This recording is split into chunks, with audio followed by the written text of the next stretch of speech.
What is up, Vol Nation, and welcome to another video from the Vol Fanatics Show. And tonight I am joined by Tom from the After Dark CF podcast, and we're going to talk a little bit about the Sweet 16 matchup between Tennessee and Iowa State, set to be held tomorrow night at 10 o'clock Eastern Time. So, Tom, appreciate you coming on tonight, and how are you doing? Doing well. Thank you for having me on. Love to talk the matchup, big game, and excited to talk about it. Yeah, absolutely, man. So let's just go right into this. So Iowa State had a very good year this year, ended up getting a 2 seed, 29-7 on the season. And let me just ask you, because I know I'm gonna butcher his name if I say it. Your leading scorer on the season. How do you say his name? So it's Milan Momcilovic. So like mom and then Momcilovic. Chilovich. Yes. Gotcha. So he had a fantastic year this year. He's averaging 17 points a game, and he's shooting 50% from the field. And not only that, 50% from three. Just having himself a fantastic year. Give me some feedback on him and what also what Joshua Jefferson has meant to this team this year. So really with our team, it's kind of the big three in Taman Lipsy, Joshua Jefferson, Milan Momcilovic. You got Taman. He's been there for 4 years. He started for all 4 years. Kind of, if I had to compare him, it would be Ziegler, that you guys Yeah. have for the past 4 years. Very similar. Just does like those dirty, like nobody wants to do those type of plays, gets on the ground, he's rebounding, he's seems like he's always banged up. But in the big moments like last weekend against Kentucky, he had a career high 26 points with 10 assists and 5 steals. Like that's what you're gonna get from him. He's a dog. Momcilovic, I argue best shooter in the nation. He's very efficient. He's usually taking around 9 attempts per game, knocking down 4 or 5. And the thing is for him, it's because of the frame. He shoots it so high, similar Yeah. to Dirk Nowitzki. His mid range shots. He has some fadeaways as well. Very tough to guard. That's why he's so accurate in the mid range. Is because of that release. He's so tall. It's very hard to put somebody on him that can guard him. And then for Jefferson, he just does so much for this team. He's the best player in my opinion, and I think every Cyclone would agree for the most part. Second team All American. He just does so much, rebounds, facilitates. He's such a good passer down low. He's a solid ball handler for his size. Sometimes his dribble would get a little too high. That causes some turnover problems, which he's had throughout the year. But he's had two triple doubles this year. He's so good. A good 3-point shooter and a good free throw shooter. The percentage might not be there, but in the big moments, he usually shows out at the free throw line. Yeah, and I guess the big question that everybody, Vols fans, Iowa State fans, just all the way around want to know, what's the status on Jefferson? Because I know he was listed as a game time decision as of today, but what's the feeling around the Iowa State program right now? Is he going to try to play? I would assume in a game like this, he's going to give it his all to try to get onto the court. But what's the status around him? So I don't want to speak for everyone in Cyclone Nation, but a lot of us and a lot of the people that I talked to, including myself, kind of thought after being Kentucky, with that time off, he'd be able to play at like 60, 70%, which is still huge for him and huge for our team as a whole. But as the weeks gone on, you get the clips from reporting, which basically tells you nothing. TJ's not letting anything really slip. But I've kind of wavered, and now I kind of think he doesn't play. There was some videos and pictures that came from the shoot around today. No boot, no scooter. He was wearing high top sneakers, to protect that ankle. And he was Mhm. shooting around, but again, there was no running, there was no jogging. He was shooting, and his shots, it wasn't even jump shots. He was just shooting right near the basket. So, he's dribbling around the court, which is huge. And you love to see the process there, but I think it's so up in the air.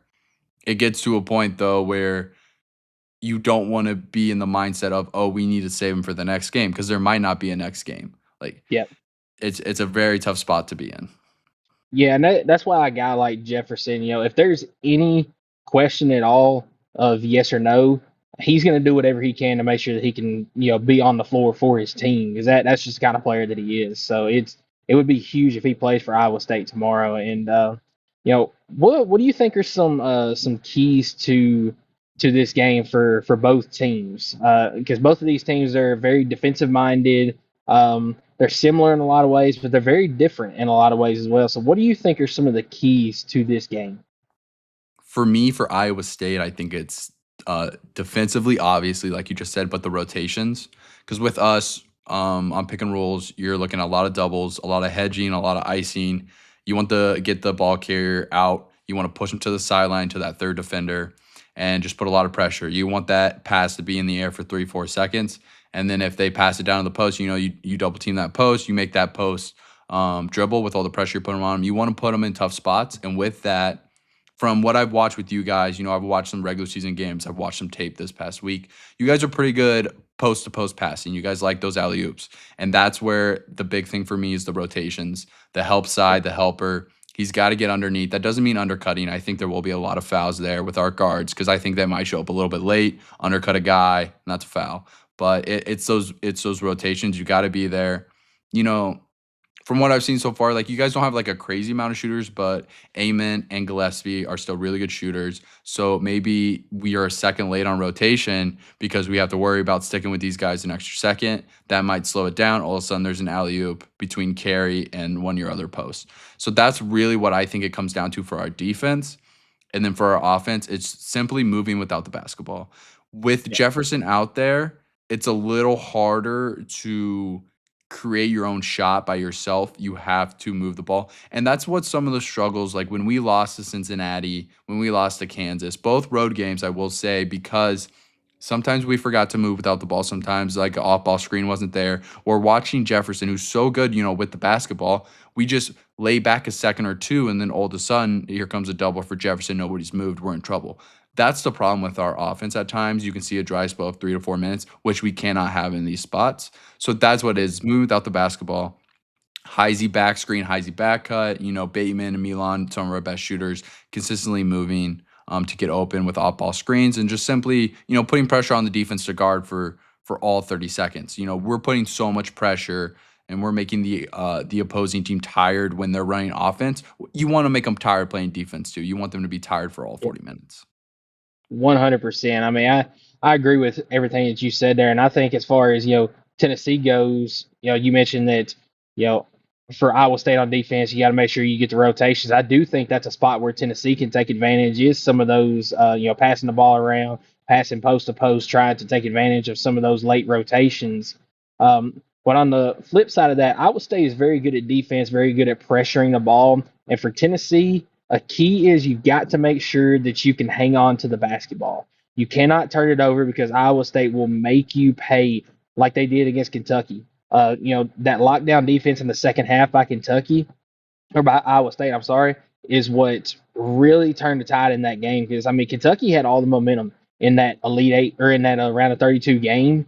And all of a sudden, Iowa State's defense just locked down. Kentucky went cold on offense, and Iowa State took advantage of that. So 100% Tennessee's got to take care of the basketball, and Jacoby Gillespie especially has had problems this year taking care of the basketball at times. So that's a place where Iowa State can really make Tennessee pay is on those turnovers. Now, defensively for Tennessee, one thing that concerns me is you got some athletic big guys there for Iowa State, and our big guys are not used to in the SEC playing out on those athletic bigs because there's not a lot of those in the SEC that play that stretch four, that stretch five that'll go out and knock down a 3-point shot. They're used to playing that bully basketball down low. So I'm interested to see how our bigs play defense against Iowa State's big guys.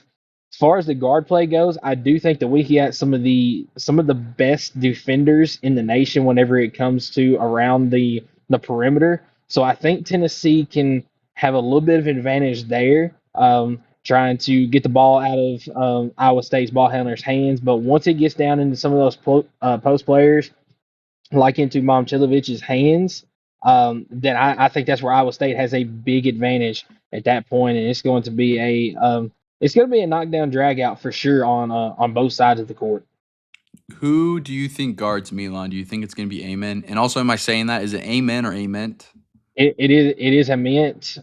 Mint. I think it's probably going to be one of either. I think it might be a mint going out there and guarding him. I think you might also see maybe Amari Evans off the bench guard him. You might even see them throw a big guy like JP Estrella on him. But it's all going to depend on kind of how they're playing in the game. But I do think that you'll probably see Nate Ament go out on him to start the game. See, I thought that as well, and I've heard rumblings from different people with Tennessee that Ament isn't really healthy. He's at that like 70 to 80%. Is that true? Yeah, he's definitely not 100% healthy. He is going to go and he's going to play as much as Rick Barnes will let him play tomorrow, but he hasn't played too well in the NCAA tournament as of right now. In the opening round game against Miami, he only played for 19 minutes, didn't score a single basket. He was 0 of 3 from the field.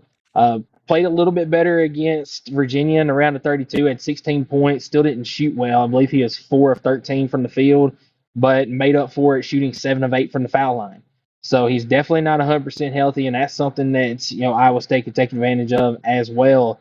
Um, so I really hope that we see the best of Nate Ament from a ball standpoint, but that's definitely a concern going into this game is Ament not being completely healthy. For me, I think it really comes down to his healthiness because if Jefferson ends up playing, he may guard him, Estrada, whether whoever it is, they're going to be having to guard Jefferson inside and out. And Yeah, then also for Ament guarding Milan, Milan isn't like a regular Dirk Nowitzki posting up consistently. He's running through 4+, 5+ screens every possession. mhm. And at first, with Ament's size, 6'10", great wingspan, he was pretty quick with his first step. I was worried about that, but then hearing about his injury, and I just am a little less concerned with Ament guarding him because he's got to be physical and he's got to run through all these screens just to then guard one-on-one with Milan. Obviously, you guys are really good with team defense as well, but that puts a lot of pressure on the young man. And then nevertheless, every time he gets the ball posting up, he's going to be doubled. So it's just a Yeah. lot on his mindset for a 40-minute game and a big game in the Sweet 16 in Chicago. That helps me a little bit with my confidence for the Cyclones. Yeah, absolutely. So, is there an X factor player for Iowa State that it could be a bench player, it can be a starter that, normally doesn't contribute all that much or not on a consistent basis? Is there an X factor player that you think could step up in this game that could help lead Iowa State to victory? Off the first rip, I would say Heisey, just because like he is our do it all guard. He's 6'3", maybe 6'4". No, he's probably 6'3", and he will play that four sometimes. Like he's just a junkyard dog. He can knock down shots. He had that big corner three, the no dip against Houston to win us that game.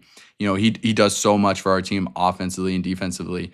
But I think the real answer is Jamarian Bateman. He was 1 of 8 from the field against Kentucky and 1 of 5, but he's our second best three-point shooter. He is a freshman, but he does not lack confidence. The 3 hit against Kentucky, he was 0 for 4 going into it. He pulled up from the logo and nailed it. So he's the X factor because we struggle sometimes with spacing, and this is especially if Joshua Jefferson plays. The only times, really besides transition that he turns it over is because the lane is packed because we don't have enough shooters on the floor. So whether Mhm. he's playing or not, Bateman being able to knock down 2 or 3 threes is huge because it opens up driving lanes for Torre and Taman, who sometimes struggle from deep, and then also Milan to work his magic as well. So it is really big that Jamarian Bateman can hit his first 3 out of his first 3 attempts because he's not going to lack confidence, but you actually need to see the ball go in the hoop, and it changes the landscape of our offense tremendously. Yeah, absolutely. So I think from a Tennessee perspective, the first name that comes to my mind is Amari Evans off the bench. He's a very talented freshman that he actually had his coming out party in the season finale against Vanderbilt when Nate Ament was hurt. Scored 24 points in the game, just had a fantastic all around game. And we're going to need him off the bench to give his best effort, go in there, play good defense, get rebounds, score a few buckets. I'm not asking for anything like 15 to 20 points, but just go in there and make good contributions. But I think the real answer is going to be Bishop Boswell in this game. He had a fantastic game against Virginia in the round of 32, 13 points, 8 assists, a couple of rebounds tallied in there as well. But I think that Iowa State is going to try to get the ball out of Jacoby Gillespie's hands because he is that playmaker. He's going to be the guy setting up, trying to drive to the basket, trying to create his own shots, and trying to, get some of those alley oop passes down to our post players.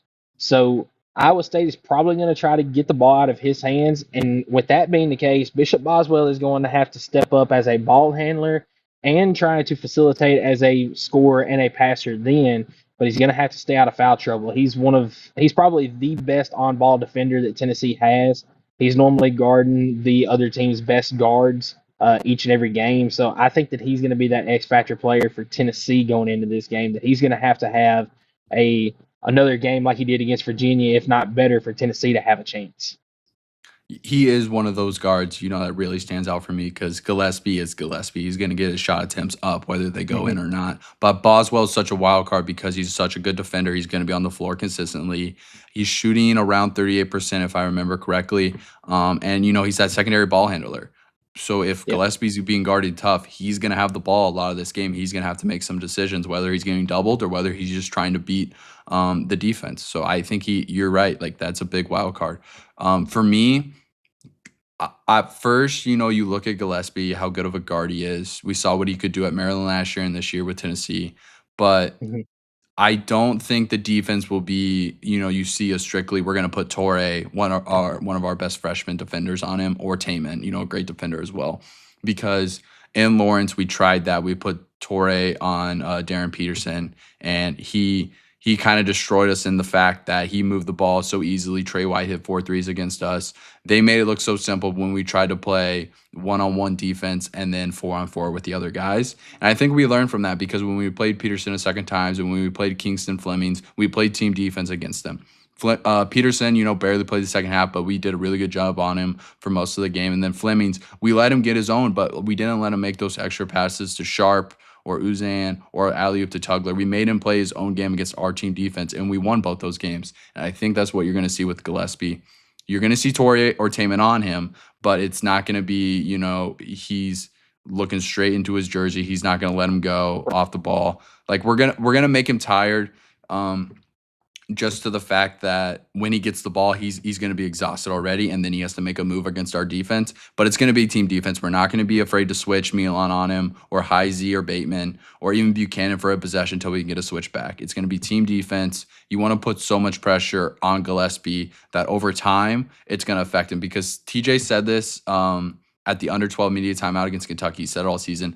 Like, Kentucky got off that hot start, but guess what? They have to do that against our defense for all 40 minutes. Our defense is meant for 40 minutes of basketball, and you saw that against Kentucky. It wore on them. It tore on them, and that's the reason they kind of fell apart there at the end. Yeah, that makes complete and total sense because that's the way that it looked like against Kentucky in a round of 32 just from me watching that. So last thing that I've got for you, how do you think this game is going to go? So obviously, I'm not going to ask you, who's going to win or lose because you being an Iowa State fan, you're going to say, "Oh, I think Iowa State's going to pull it out." Me being a Tennessee fan, I'm going to say I think Tennessee pulls it out. But how do you think this game goes overall? As far as is it going to be a high scoring, low scoring game? Just what are your thoughts on how this game probably goes? I think it's going to be in the mid 60s, maybe gets up to the low 70s at the most. I think it's going to be a rock fight, and again, like, I'm not going to say Iowa State's going to win, but if Iowa State starts slow the way they did with Kentucky, it's going to be very hard to claw back. Your rebounding, your defense, that is really tough to claw back against. I'm not totally afraid of the rebounding. The physicality, with a TJ Otzelberger team, anytime one of the other team's best quality is physicality, it's like, bring it on. That's what we're great at as well. But it's the lack of depth with our forwards. Jefferson being questionable. Our backup center is really a 4 guy who's playing in the wrong position this year because he had to be. And Plata, who's an overseas freshman, and then Buchanan, who's played great recently. He just can't get in foul trouble. If he gets 2 early fouls and we hit a dry spell, it could be a good night for Iowa State. Like, that's how much he is important to us for rebounding down low and just being, physical down there. But for Iowa State, it's just, if you don't start slow, I think you control the game for most of it because your defense is going to keep us in the game nevertheless because you're not going to get a ton of possessions. You're not going to get outscored by 20. You're going to be in the game, but it's about closing out because this isn't Kentucky. Rick Barnes is a good coach. He's better than Pope. These players are more bought in than Kentucky was. Like, this team is in the Sweet 16 for a reason. You have to play 40 minutes of consistent basketball. And that's really for any team. Like, if you're in the Sweet 16, Elite 8, Final Four, you have to play 40 minutes of complete basketball. Otherwise, you don't deserve to win the game, and you probably won't win the game. Yeah, absolutely. I mean, we're both on the same page here, and so is my partner Skylar as well. We both said last night on our podcast that we think it's the first team that gets to 70 is going to win this game, and it might not even reach 70. I just think that the defense that both of these teams play, it's going to be very hard. Points are going to be a premium in this game, and you might see a couple of multi-minute stretches for both teams where they go without a basket just because the defense is so good. Both of these teams are good on the boards as well. I know Tennessee's the number one offensive rebounding team in the nation, but Iowa State is no slouch either on the boards.